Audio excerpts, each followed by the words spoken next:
Shelly here. We're gonna make some burgers today, and I'm gonna show you how to make your own. If you normally buy burgers, I'll show you how easy and fast it is to make absolutely delicious burgers on your own. So I happened to make these yesterday, so I'm gonna set them aside. I froze them to keep them fresh, and I'm gonna tilt this down so you can see the grill and griddle that I'm using today. But if you use your barbecue, of course, use that. You can use a grill pan, you can use cast iron, whatever you like. I'm using this one. I'm going to show you how to set it.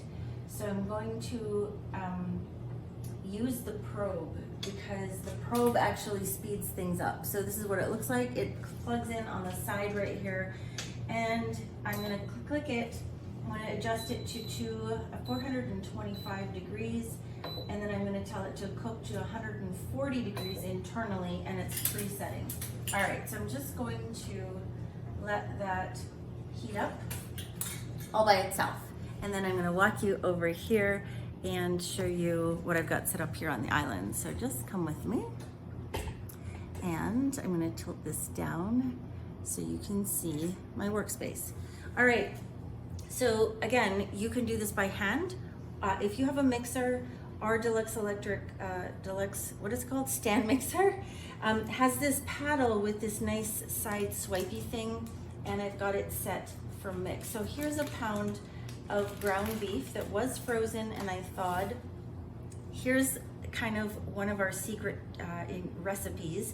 If you haven't seen this on our website, on the Paper Chef website, you add a little water. So I have 3 tablespoons of water, and I'm going to add to this some of my favorite seasonings, but you can add whatever you want. So this is our Black Truffle and herb. You can just add salt and pepper, but here's the thing: you do not need egg, you don't need fillers. You can just use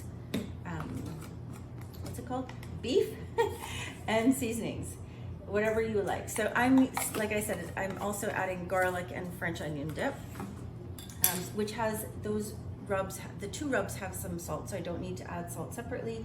I could add some pepper, but I'm gonna go ahead and close this and get it started. And I have it ready to, I believe, mix for 50 seconds.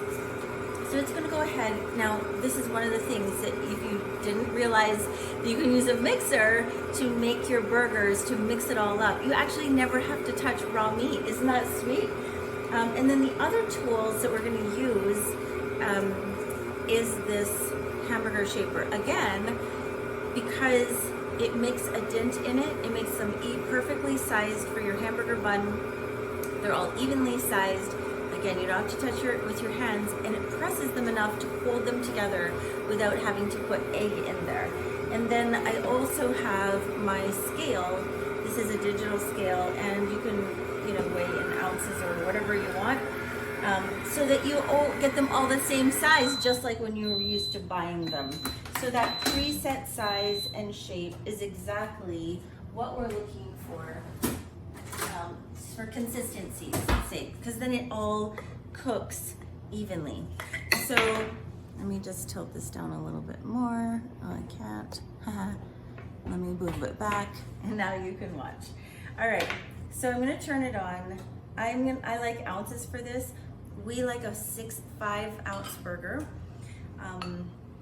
I know I'm gonna have a little extra, but what I've learned is that 2 of our extra large scoops is usually pretty close to 6 ounces. That's 5.11, perfect. Okay, so watch.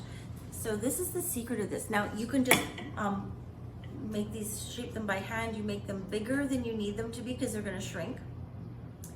And then you also wanna put a little dent in the center of it, because one of the things that happens with homemade burgers is you start out with a flat burger, and then you get this one that's kind of like really tall in the center, and it has, it's a long story. There's a reason for why it does that.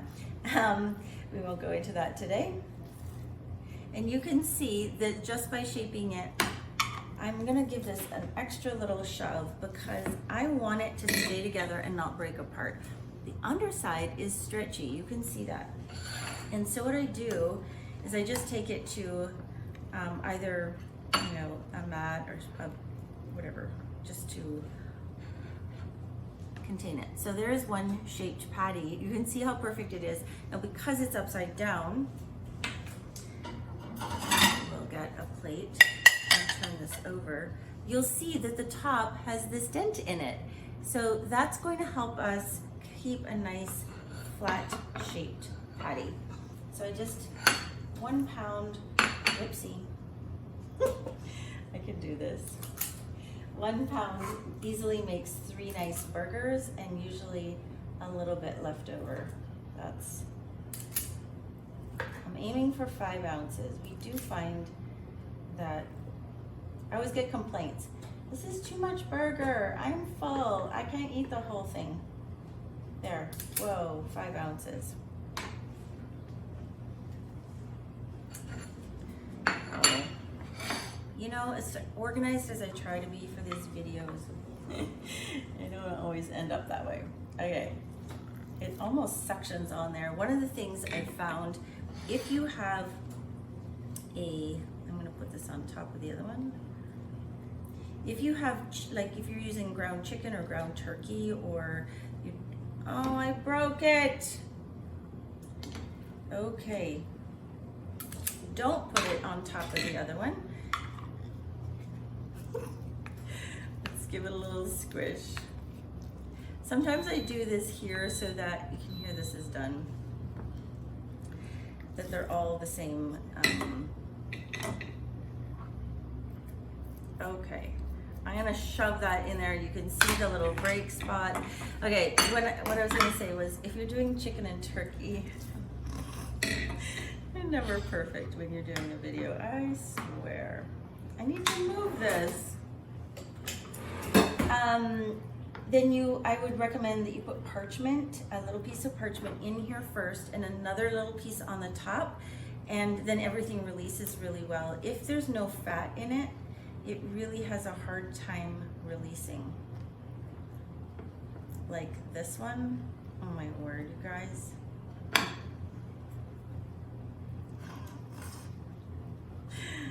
Okay, so I'm just gonna scoop around the edge. I'm not quite sure why this is quite so sticky. Maybe, I suppose it's the water I put in there. Okay. Maybe. I always put water in though, because it makes, so what the water does is it helps it stay tender. 4.5, 5.26, that's good. It helps it stay tender, it helps it be juicy, it doesn't interfere with the flavor. It's just an easy little hack. So if you look on the Pampered Chef website, there is a recipe called onion burgers. It's so good, and that's where this technique, I learned this technique. It was part of our Taste Buds program, and it is phenomenal. Okay, so now this just goes in the dishwasher. You ask, what is this thing for? There's an insert for this that fits here. So you use the opposite side, which also has the little indentation on it, and that is when you're making sliders. And so that will make you the perfect size for sliders. Okay, I'm gonna bring you back over here. Hang tight with me. We're doing this all in real time. This is real cooking. And so it's now saying, I don't know if you can read that, but it says add, and it's saying that we're cooking in the probe to 140 degrees. And watch what I do. I put the probe in on the side so that it's even top to bottom. And now this is when I turn my fan on, and I put a little bit of oil on the grill. What I find is this oil, so first of all, it's a high heat oil. So this is a grapeseed oil that I'm using. If you have canola or vegetable oil, just use that. And it does help with the browning on a grill like this. Okay, watch this, because this is so cool. Again, if you're using a grill, like a barbecue. That's just fine. I'm like pulling this apart as I do this. I'm gonna slide that on. I'm gonna slide this one on. Put this on. Now here is the cool thing.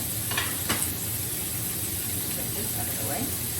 I'm gonna pull this down, unhook it so that it's gonna float, and it's now gonna grill the top at the same time as the bottom. I just pressed, I added, told it, yep, I added. It's now saying, okay, we're 60 degrees, 53, 64. It's now taking the internal temperature. I'm up to 72.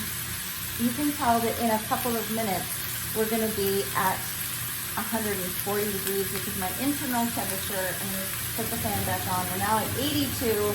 I'll just pause the video and I'll show you as it's finished what it looks like. Okay, it's just beeping at me saying I'm done, and so now I'm going to lift this. I'm going to lock it so that when it drips, it's going to drip into the little drip catcher. There we go.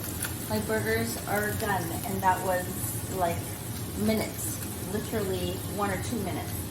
And so the internal temperature on my burgers is 140 degrees. If you like it more or less, you can just change it. Obviously, if you're doing it on a barbecue, one of the tools that we have that people love is a spatula tongs. And so these are built like all of our other ones, that they open when you tilt them down, and so you can just get under there and flip the whole thing. And it's silicone coated. It's really strong. It's not too long. It's not too awkward. It goes in the dishwasher. So you can use this on all kinds of surfaces with all kinds of things. So I'm going to turn the fan off. And these are now ready to go right on our burgers. All I need to do now is pull out the probe, unhook it, wash that, and this plate, if I just click the button, the plate pulls off and goes in the dishwasher. Same with the other plate. When it's done in the dishwasher, put it on and it's ready to go again. So you can see just how fast and easy that is, starting just with 1 pound of ground beef, and in like 5-10 minutes putting on burgers for everybody. What I do find when I'm cooking on the Deluxe electric grill and griddle, that it does 3 ideally. And so because it's so short, if I have lots to do, I'll just do multiple batches instead of trying to crowd them all on, because I like them to stay brown. So these ones are brown enough, but I don't want them any less brown, and you can use a little bit of a higher temperature if you want, whatever works for you. Sometimes if the meat is a little bit warmer, they'll brown easier as well. So either way, that's how you're gonna get those beautiful, beautiful burgers. No muss, no fuss, super easy, super delicious, and so much cheaper than buying them, and so much less packaging to deal with and generate out in the world as well. I hope that you find this helpful, and I will put in the comments of the video or in the description of the video the exact spices or the rubs that I used, as well as the item numbers for the tools that make this just that much easier. And of course, subscribe.